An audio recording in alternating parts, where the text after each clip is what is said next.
사랑하는 성도 여러분, 전 세계 및 전국의 지계 성도 여러분, 지성전 성도 여러분, 전 세계 인터넷을 통해 예배 드리는 모든 성도 여러분, GCN 방송 시청자 여러분, 창세기 강의 79번째 시간입니다.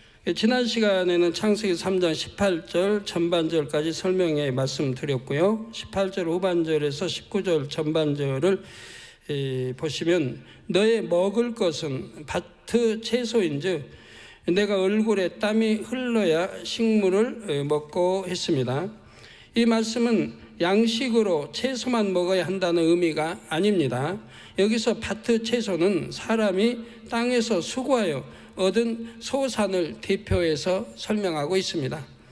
따라서 아담이 양식을 얻으려면 이제는 얼굴에 땀이 흐를 정도로 수고해야 함을 다시 강조한 말씀입니다.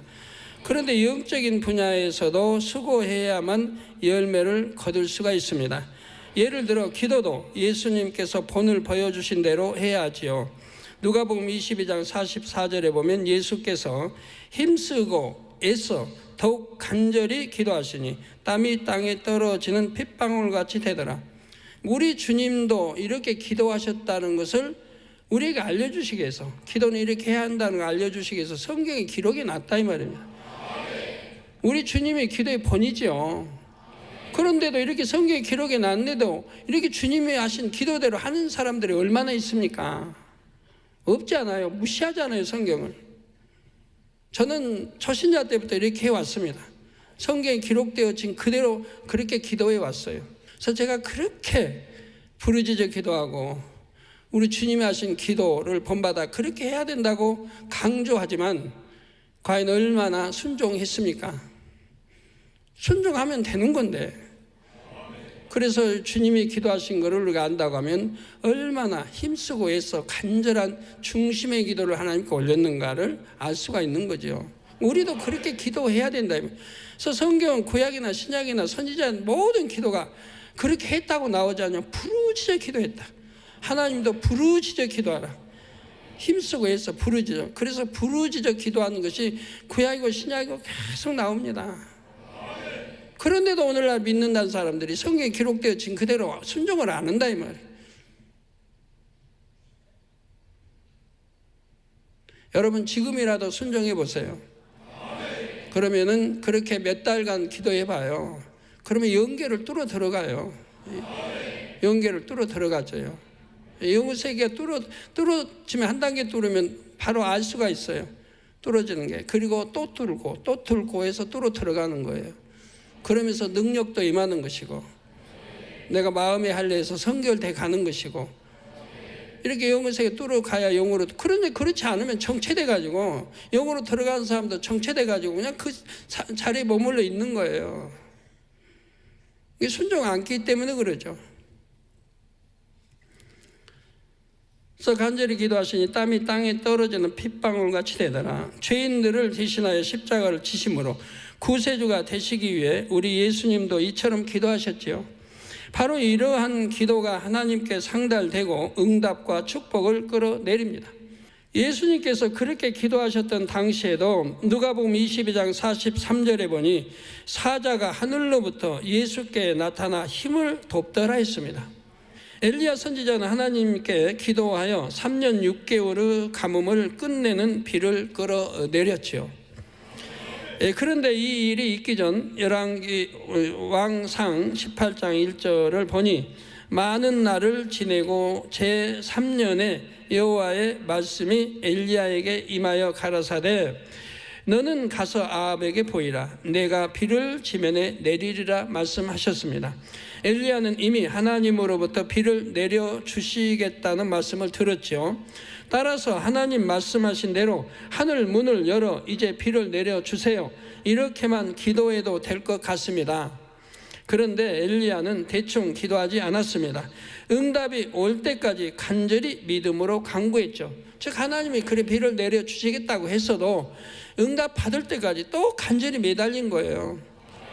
그래서 에레미야 33장에도 있잖아요. 내가 주겠다고 하나님 하셨어도 그래도 응답이 받을 때까지 계속 기도하라고 말씀하시지 않습니까?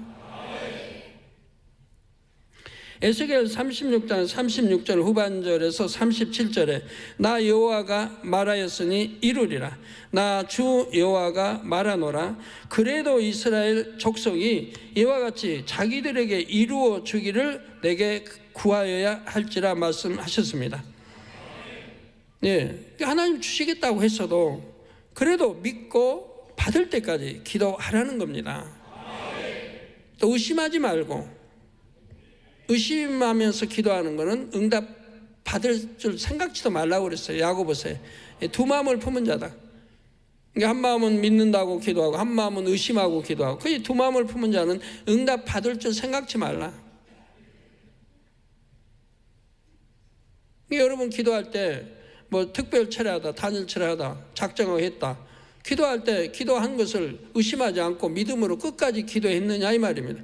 그래야 응답이 온다 이 말이에요. 기도하다가 의심하고 두 마음 가지고 받을까 말까, 주실까 말까 이러면서 기도하면 응답 받을 줄 생각지 말라고 성경은 말씀하고 있는 거예요. 믿고 기도하라는 게, 하나님께 기도는 믿고 응답 주실 줄 믿고 내가 기도하는 응답 받은 걸로 이미 믿고 기도하라는 겁니다. 그래야 응답이 된다 이 말입니다. 엘리야가 이때 기도했던 장면이 열왕기상 18장 42절에 나옵니다. 엘리야가 갈멜산 꼭대기로 올라가서 땅에 꿇어 엎드려 그 얼굴을 무릎 사이에 넣고 기도했다 했지요. 엘리야는 왜 이런 자세를 취했을까요? 그만큼 간절하게 기도했다는 증거입니다. 생명을 거는 애절한 기도를 할 때에는 창자가 끊어질 듯 한 아픔이 느껴지므로 자연히 허리를 굽히게 됩니다. 허리가 꼬꾸라져서 얼굴이 무릎 사이로 들어갈 정도가 되죠. 당시 엘리야 선지자도 그만큼 절박한 심정으로 간절히 기도했습니다. 그러면 단 한 번의 기도로 응답이 왔을까요? 아니요, 응답이 없었습니다. 2번, 3번, 4번, 5번, 6번 기도했어도 응답이 없었지요. 완전수 7, 곧 7차례 기도했을 때 비로소 응답이 왔습니다. 그것도 그 순간 비가 펑펑 쏟아진 게 아니었습니다. 사람의 손만한 작은 구름이 일어났을 뿐이었죠. 엘리야는 그것을 보고 응답을 확신했고 비가 올 것에 대비를 했습니다. 이에 대해 야고보서 5장 17절 18절에는 엘리야는 우리와 성정이 같은 사람이로되 저가 비 오지 않기를 간절히 기도한즉 3년 6개월 동안 땅에 비가 아니오고 다시 기도한즉 하늘이 비를 주고 땅이 열매를 내었느니라 말씀합니다. 엘리야는 우리와 성정이 같은 사람이지만 놀라운 하나님의 응답을 끌어내렸지요. 그 비결은 생명을 내건 기도에 있었음을 기억하시기를 바랍니다. 물론 기도 응답을 받으려면 먼저 하나님과의 사이에 죄의담이 없어야 하지요. 시편 66편 18절에 내가 내 마음의 죄악을 품으면 주께서 듣지 아니하시리라 했습니다. 내가 내 마음의 죄악을 품으면 주께서 듣지 아니하시리라. 내 마음 안에 그렇게 죄가 있고 죄성이 있고 또 죄악을 품고 기도하면 하나님이 듣지를 않으신다 이 말이에요. 하나님과의 사이에 죄의담이 없고 빛 가운데 행하는 사람은 무엇이든지 담대하게 구할 수가 있습니다. 그래서 요한일서 3장 21절 22절에도 사랑하는 자들아, 만일 사랑하는 자들아, 성경에 보면 사랑자가 들어가면 벌써 축복이에요. 어디나 들어가는 거 아니에요. 그냥 자녀들아 뭐 이러지 사랑하는 자는 어디나 들어가는 거 아니에요. 사랑자가 들어가는 거 보면 바로 그냥 축복이 말씀이에요. 사랑하는 자들아, 만일 우리 마음이 우리를 책망할 것이 없으면, 우리 마음이 책망할 것이 없으면 하나님 앞에서 담대함을 얻고 무엇이든지 구하는 것 바를 그에게 받나니 이는 우리가 그의 계명들을 지키고 그 앞에서 기뻐하시는 것을 행함이라 말씀하죠. 어떻게 담대함을 얻었습니까? 하나님 말씀대로 살았다는 거예요. 하나님의 66권 말씀 계명대로 살았다는 거예요. 지키고 살았다는 거예요. 이런 사람은 담대함을 얻고 하나님께 기도할 수 있죠. 내 마음에 악이 없으니까, 죄가 없으니까, 비진리가 없으니까. 그래서 구하는 바를 그에게 받나니 이는 우리가 그의 계명들을 지키고 그 앞에서 기뻐하시는 것을 행합니다. 하나님이 기뻐하시는 것을 행한다. 이런 자는 무엇이나 기도해도 응답을 받는다 이 말입니다. 얼마나 축복의 말씀입니까? 하나님으로부터 사랑하는 자들아 말만 들을 수 있어도 이렇게 되는 거예요. 이건 누구에게나 해당되는 축복의 말씀이 아니 되는 건 절대 없어요. 절대 되는 거예요. 절대 응답 받는 거예요. 그렇게 돼봐요. 모양도 없이 악을 버려봐요. 비진리 버려봐요. 선으로 사랑으로 진리로 채워봐요. 그렇게 되나 안 되나. 그래서 우리 장로님들 축복받아서 좀 구제도 하고 선교도 하고 영광 돌려야 하지 않겠습니까? 노상 여러분 간증 나오는 게 뭐예요? 하나님 말씀대로 이제 선을 행하고 정도 걷고 이렇게 말씀대로 살았을 때 축복을 받아서 11조가 막 불어나지 않습니까? 이렇게 여러분 늘 진리 말씀을 듣지 않아요? 정도 걸을 때 하나님 사랑하고 말씀 안에 살 때는 이런 축복이 임한다는 것을 늘 듣지 않습니까?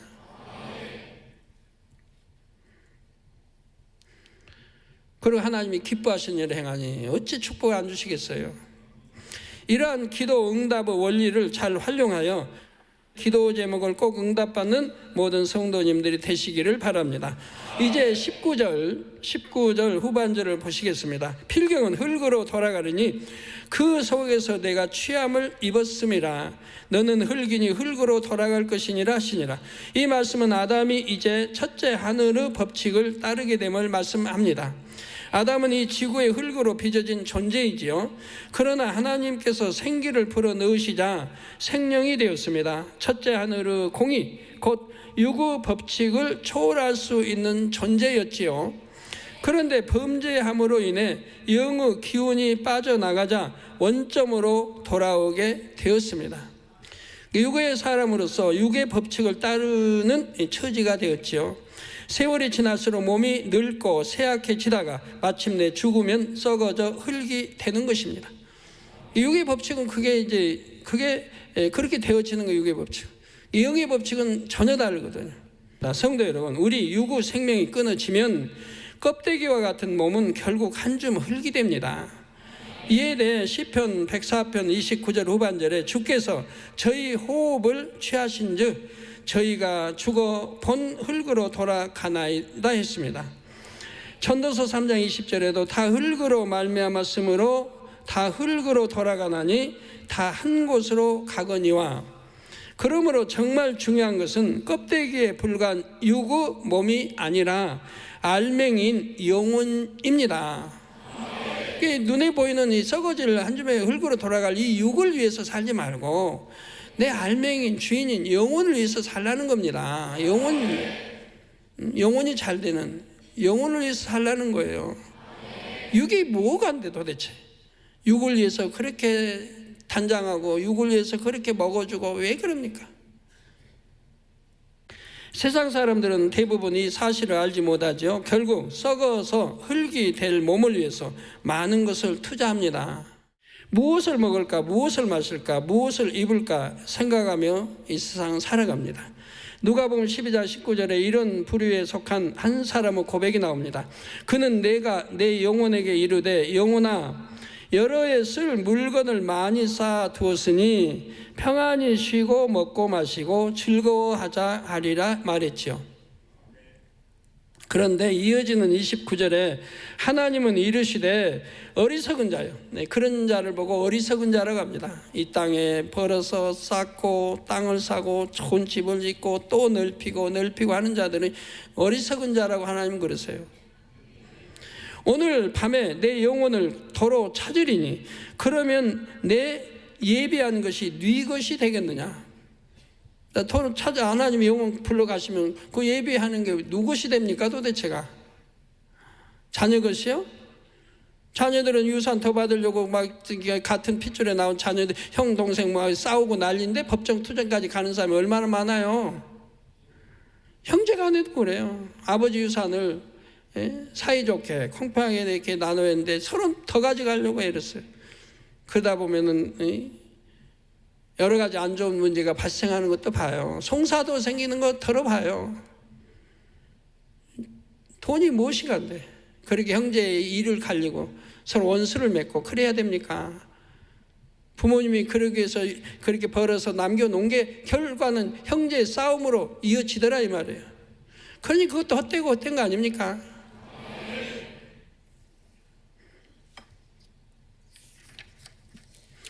그동안 모아둔 소유는 다른 사람이 차지하고 그 영혼은 지옥불에 떨어지게 되죠. 하나님 믿지 않았으니까, 또 선하게 살지 못했으니까. 이에 대해 갈라디아서 6장 8절에는 자기의 육체를 위하여 심는 자는 육체로부터 썩어진 것을 거두고 성령을 위하여 심는 자는 성령으로부터 영생을 거두리라 말씀하죠. 그 내 안에 계신 성령이 주관 따라서 순종해 살면 그거는 결과는 영생이라 이 말이에요. 구원받아 천국 가고 영생이죠. 그러나 육체의 소욕을 따라 살게 되면 원수마귀 사단의 미혹을 받아 원수마귀 사단이 인도하는 대로 가는 것이고 결과는 지옥이라 이 말입니다.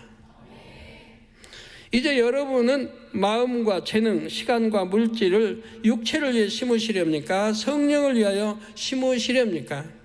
우리 성도님들은 지혜로우신 줄 압니다. 결국은 썩어 없어질 이 세상이 아니라 영원한 천국에 심어야 하지요. 그래서 세세토록 아름다운 천국에서 영광과 존귀를 누릴 수 있기를 주님의 이름으로 축원합니다. 성도 여러분, 지금까지는 아담이 하나님께 받은 벌을 말씀드렸습니다. 한마디로 요약하자면 내가 먹을 양식을 이제 내가 구해 먹으라는 것이죠. 저는 하나님 주셔서 먹었는데 이제는 네가 땀 흘려서 네가 먹어라. 이를 위해서는 먼저 땅을 개간해야 하고 수고롭게 농사를 지어야 했습니다.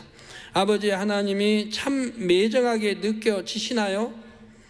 여기엔 하나님의 깊은 사랑이 담겨 있습니다.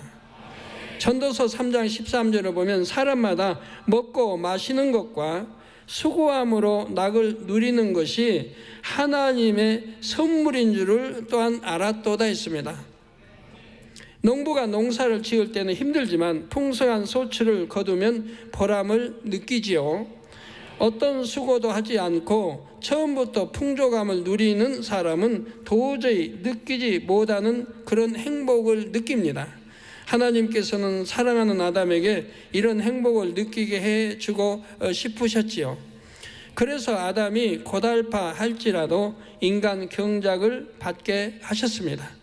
성도님들이 어떤 방식으로 인간 경작을 받고 계신다 해도 그 삶 자체가 하나님의 선물임을 믿으시기 바랍니다.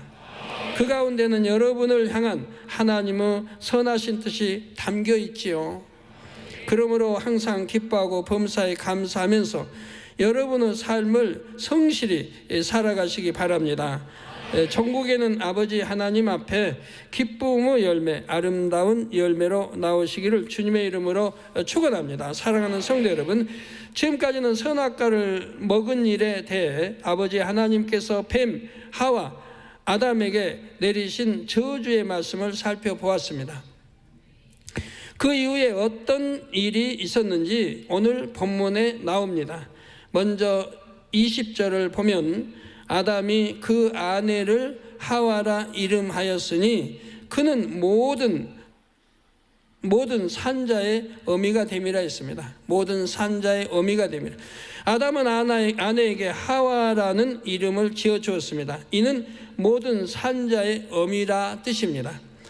모든 산자의 어미, 여기에는 두 가지 뜻이 담겨 있습니다. 첫째는 육적인 의미입니다.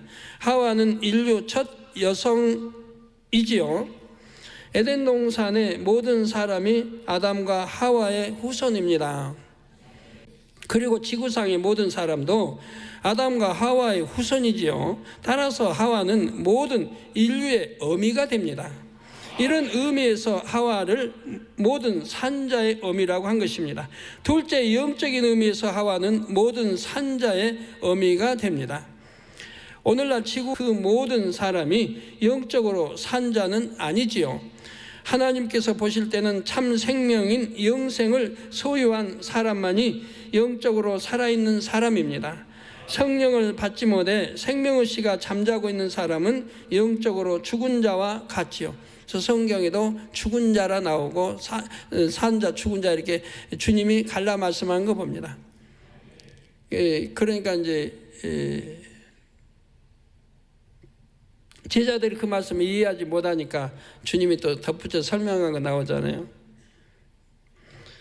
예수 그리스도를 영접하여 죄 사함을 받고 물과 성령으로 거듭난 사람만이 영생을 얻어 영적으로 산 자가 될 수가 있습니다. 죽지 않고 죽음을 보지 않고 영생으로 가니까. 그러나 지옥으로 떨어지는 것은 죽었다고 하는 거죠. 산 자가 아닌 죽은 자.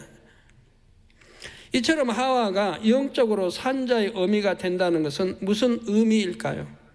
앞으로 하와의 자손 중에서 영이 살아나 영생에 이를 사람들이 나옴을 예시한 것입니다. 또한 아담과 하와도 구원받게 된다는 의미가 담겨 있었습니다. 아담과 하와는 이 땅에서 경작받으며 자신들의 죄를 철저히 회개했죠. 그 결과 구원에 이를 수 있었습니다. 이처럼 모든 산자의 의미라는 뜻의 하와라는 이름에는 두 가지 의미가 담겨 있습니다. 성도 여러분, 산자의 의미가 있듯이 죽은 자의 의미도 있습니다. 산자의 의미가 있다면 죽은 자의 반대인 죽은 자의 의미도 있다 이 말입니다. 영적으로 죽은 자란 구원받지 못하고 죽은 사람이지요. 그러면 죽은 자의 의미는 누구일까요? 영감이 오시는 분들도 있을 텐데요. 바로 루시퍼입니다. 루시퍼는 타락한 천사로서 악한 영들의 우두머리이지요. 루시퍼는 그의 사자들과 사단, 마귀, 귀신들을 통해 어찌하든 한 사람이라도 더 지옥으로 이끌려고 합니다. 여러분 중에도 어둠에 사는 사람들은 어찌하든 미혹해서 지옥으로 이끌어 가려고 하는 거예요. 하나님에서 분리시켜 지옥으로 이끌어 가려고 한다 이 말이에요. 미혹받아서 지옥으로 간다 이 말이에요. 물론 이런 악한 영들은 마음이 악한 사람들을 사주하여 또 다른 사람들을 사망의 길로 끌어오게 하지요. 성경에 보면 무슨 죄를 지었어요? 사망에 이른다는 것들이 구약부터 신약에 쭉 나와 있습니다. 그래서 돈의 욕심, 사심을 가지고 하면 결국은 사망이라는 것은 구약, 신약 쭉 나와요. 그래서 돈의 욕심 가지고 했던 사람들은 결국 죽음에 탐내니까 엘사의 게하시도 문둥병이 걸리고 아이성 칠 때 도적질하니까 또 죽임당하고 우리 주님의 제자 가룟 유다도 도적질하니까 결국 지옥에 4단계 떨어지고 아나니아 삽비라 욕심내니까 그래서 약속했던 거 다 드리지 않고 자기 거래지만 드리지 않고 반드리고 할 때 그것도 또 지옥으로 가는 거 볼 수 있고 성경은 뭐는 지옥 간다는 것들이 다 나와 있는 거예요. 이에 대해 마태복음 23장 15절에 예수님께서는 화있을진저 외식하는 서기관들과 바리새인들이여 너희는 교인 하나를 얻기 위하여 바다와 육지를 두루 다니다가 생기면 너희보다 배나 더 지옥 자식이 되게 하는도다 하셨습니다. 이처럼 루시퍼는 인간 경작이 시작된 이래로 악한 영들을 통해 계속해서 지옥 자식을 낳고 있지요.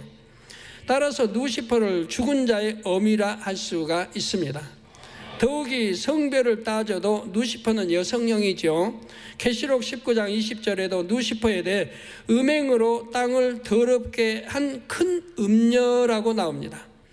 음행으로 땅을 더럽게 한 큰 음녀. 루시퍼는 사람들로 하여금 영적인 음행을 하게 하지요. 하나님보다 세상을 사랑하게 하고 마음에 하나님 두기를 싫어하게 만듭니다. 죄악의 낙을 누리다가 결국 영원한 사망인 지옥에 이르게 하지요.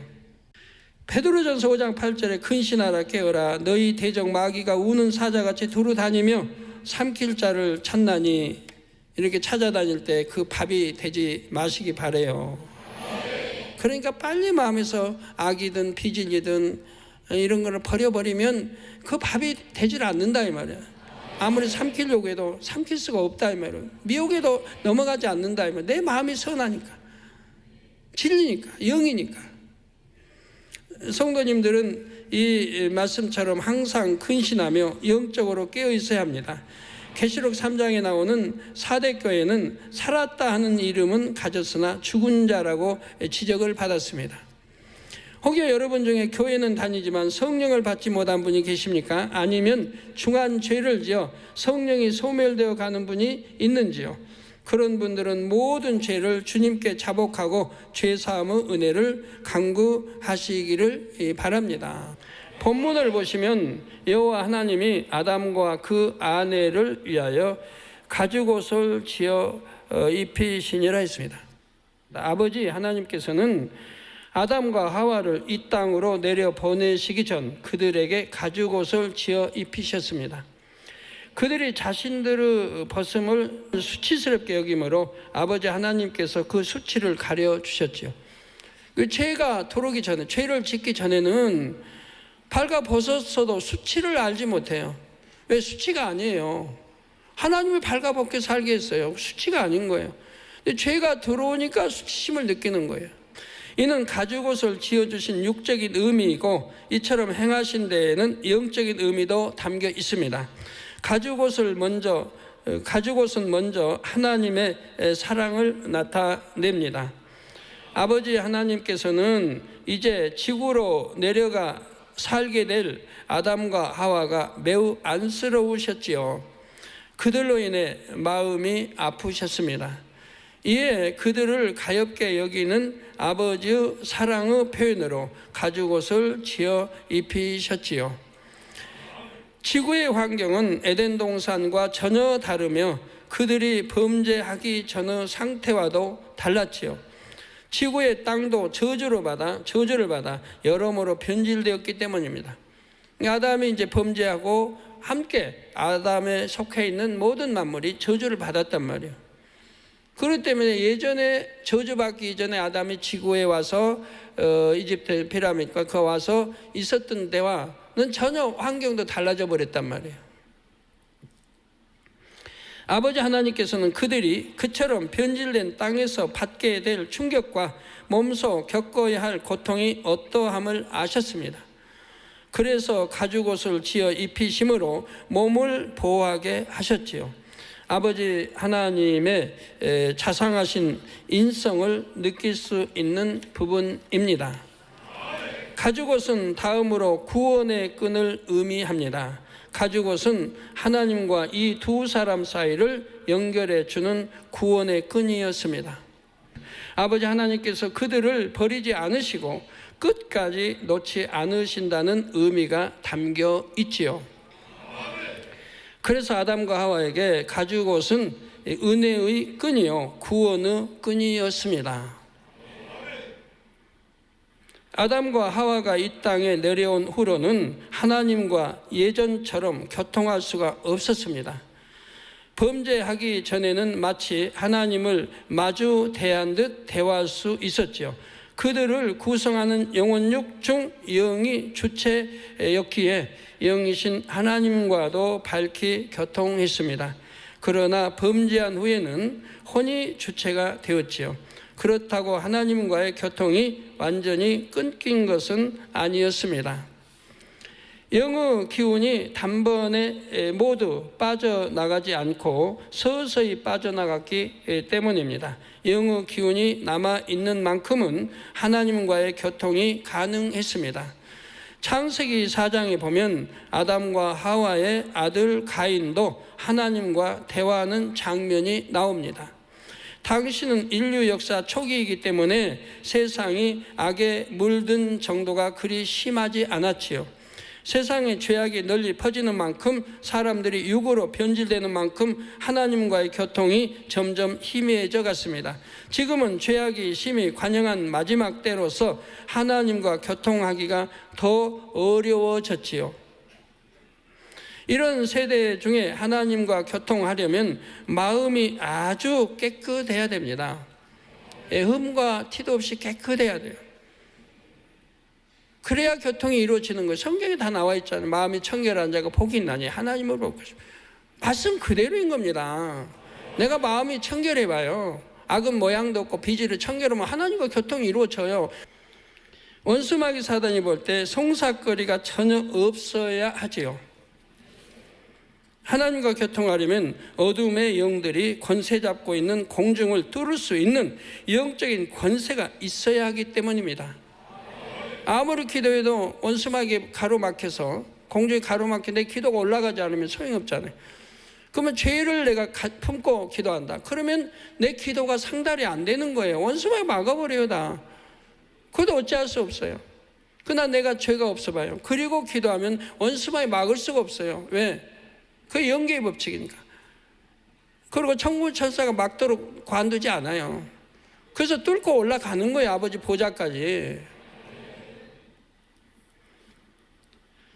그래서 영적인 권세가 있어야 하고 그만큼 거룩하고 온전해야 하는 것입니다. 그래서 예수님께서도 마태복음 11장 27절에 내 아버지께서 모든 것을 내게 주셨으니 아버지 외에는 아들을 아는 자가 없고 아들과 또 아들의 소원대로 계시를 받는 자는, 그러니까 아들과 또 아들의 소원대로 계시를 받는 자, 그럼 계시 받는 자가 하나는 아니잖아요. 아버지의 뜻 합당하고 아들과 또 아들의 소원대로 계시를 받는 자 외에는 아버지를 아는 자가 없느니라 말씀했습니다. 계시는 하나님과 밝게 교통하는 사람이 하나님께 받아내린 말씀이지요. 아버지 하나님과 우리 주님께서 보실 때 합당한 사람에게 계시를 주셔서 아버지 하나님을 알 수 있게 하십니다. 그리고 하나님께서 주신 계시는 신명기 18장 22절 말씀처럼 반드시 증언과 성취함이 따릅니다. 그 계시가 하나님의 말씀이라는 증거가 나타나지요. 곧 말씀 그대로 이루어진다는 사실입니다. 아담과 하와는 이 땅으로 내쫓긴 후에도 간간히 하나님과 교통하였습니다. 그러나 시간이 흐를수록 교통의 빈도는 줄어들었지요. 아버지 하나님께서는 이렇게 될 것을 아시고 아담과 하와에게 가죽옷을 지어 입히셨습니다. 아담과 하와가 본격적으로 인간 경작을 받게 되면 선악과를 먹은 일이 얼마나 큰 죄인지를 마음 깊이 깨닫게 됩니다. 선악을 알게 되는 만큼 자신들이 범한 죄의 심각성을 느끼게 되지요. 하나님께서는 우리를 그토록 사랑해 주셨는데 우리는 하나님과의 말씀을 거역했구나, 하나님의 말씀을 거역했구나, 그렇게 단단히 경계하셨는데 그 말씀을 무시했구나, 이렇게 후회하며 낙담할 수 있습니다. 자, 그럴 때마다 그들은 하나님께서 지어주신 옷을 떠올리며 하나님의 사랑을 되새기는 것입니다. 하나님께서 우리를 버리지 않으셨다, 끝까지 놓지 않으신다, 하나님과 연결된 끈이 끊어지지 않았다, 이렇게 마음을 추스려서 다시금 소망을 가질 수 있었지요. 하나님께서 지어주신 가지고 바로 이 사랑의 징표, 구원의 끈이 있었기에 아담과 하와는 이 땅의 삶을 견딜 수 있었습니다. 자신들의 죄를 회개할 수 있었고 결국 구원에 이를 수 있었습니다.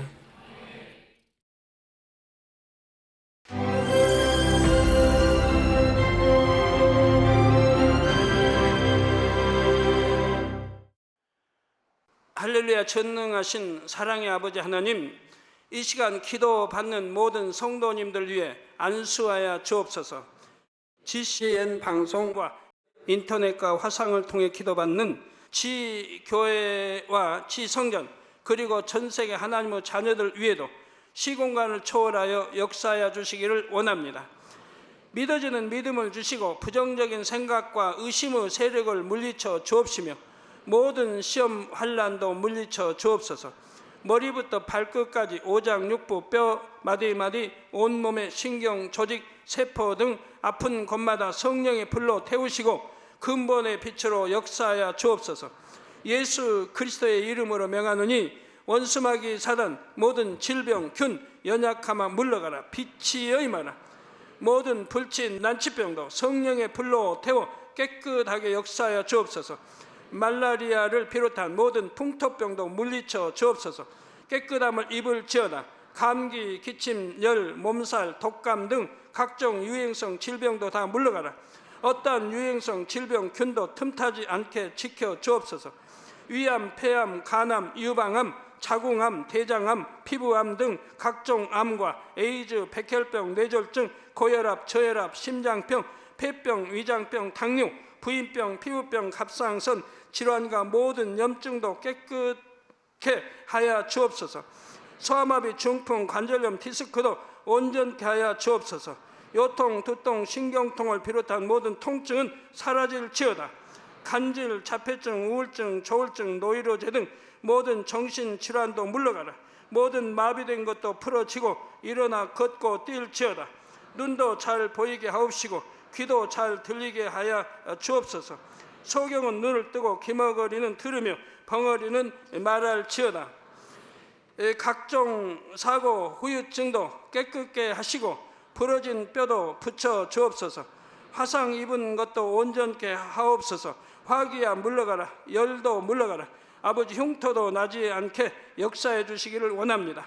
마약을 비롯하여 각종 약물과 독극물 중독도 깨끗함을 입을지어다. 죽은 신경과 세포가 살아나며 죽은 자도 살아나게 하여 주옵소서.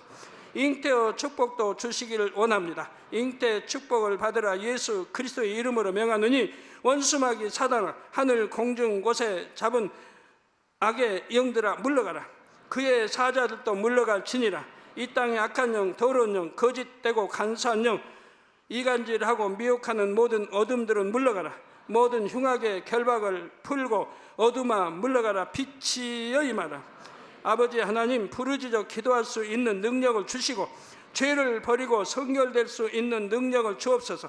영혼이 잘됨같이 범사에 잘되게 하시고 가정의 복음화도 이루어 주시기를 원합니다. 한 주간도 모든 사고와 재앙으로부터 지켜주시고 불통이 없는 형통한 삶을 살 수 있도록 축복해 주옵소서. 성령의 불담으로 천군 천사와 주님의 불꽃 같은 눈동자로 모든 하나님의 자녀들과 가정, 일터, 사업터를 지켜주시기를 원합니다. 학생들에게 지와 명철을 더하시고 공부도 할 수 있는 뜨거운 마음과 열정도 더하여 주옵소서. 마음과 생각을 세상에 빼앗기지 않도록 지키시고 하나님을 뜨겁게 사랑하는 학생들로 축복하여 주옵소서. 하나님의 자녀들이 먹으나 마시나 입으나 무엇을 하든지 하나님 앞에 영광 돌리는 삶이 되게 축복하여 주시기를 원합니다. 나는 하나님을 만났노라, 체험했노라, 응답 받았노라, 축복 받았노라, 간증하는 입술이 되게 역사하여 주옵소서. 아버지 하나님 감사합니다. 홀로 영광 받으옵소서. 우리 주 예수 그리스도의 이름으로 기도하옵나이다. 아멘.